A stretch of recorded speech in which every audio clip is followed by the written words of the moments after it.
Welcome back to the news. It's Jamaica Today.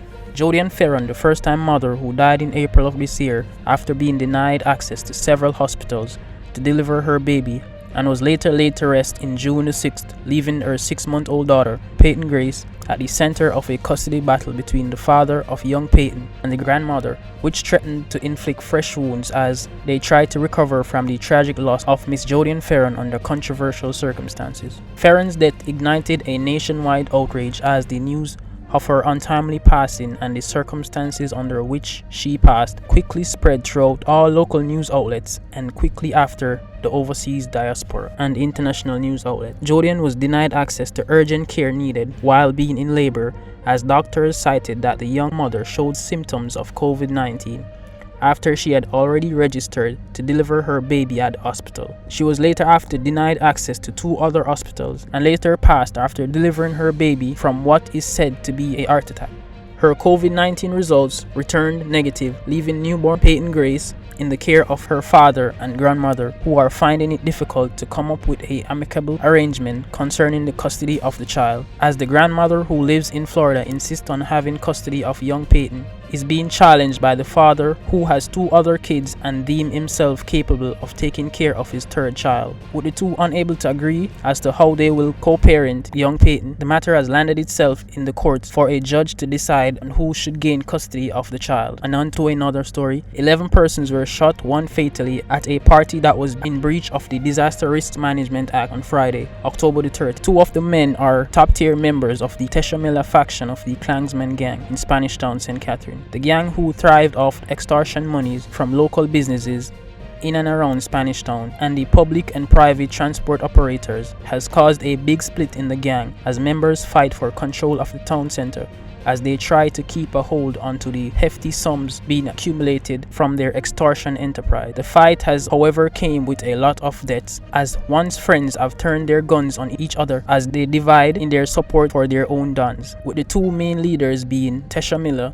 and Andre Blackman Bryan. The recent deaths, however, is said to be a key member aligned with the Teshamila faction. Dead is Kemar Tummings, otherwise called Night and Day, along with his injured crony Marcus Smith, who is wanted by the St. Catherine North Police for murder. It is estimated that a total of 11 persons were shot. 1 succumbed to his injuries after members of the Portmore Police Patrol team were in the Old Brayton area at a party that was in breach of the Disaster Risk Management Act. On arrival, police noticed a number of vehicles parked along the roadway and decided to proceed further on foot. On approaching Browns Lane, they heard heavy gunfire and saw a crowd of people running in different directions. After the gunfires subsided, Kemar and Marcus, 2 known members of the gang, were seen suffering from gunshot wounds, along with 9 other persons. However, Kemar later died, while the others are being treated in hospital. In a show of unity between the police and residents, members of the Charlemont community in St. Catherine bonded together in an effort to curb crime. Residents of the community aided the police in the recovery of 2 stolen motor vehicles and the seizure of a firearm.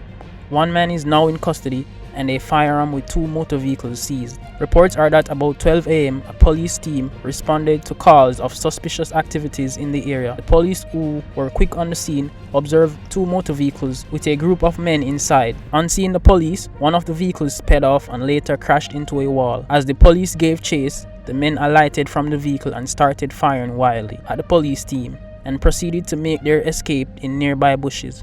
One of the men was, however, held, and a Smith & Wesson firearm was taken from the man. Both vehicles were seized by the lawmen. The vehicles were, however, said to have been stolen from Kingston. On to international news. U.S. presidential candidate Joe Biden leads confidently in polls 2 days before the presidential elections, but his opponent, current President Donald Trump, isn't fazed by the polls, as he is also confident of re-election on November the 4th. Donald Trump seeks to discredit the poll, saying that they are wrong and he will repeat his upset victory of 2016. However, Biden leads nationally and has more than doubled that of Hillary Clinton's poll numbers going into her 2016 campaign. Both candidates are very confident of their individual win, so we will keep you guys posted on election results 2020. So that's it for the news, guys. Just remember, leave a like and keep the conversation going in the comment section below. Also, there'll be a WhatsApp group coming very soon. And yeah, remember to subscribe to the channel for more. See you guys tomorrow.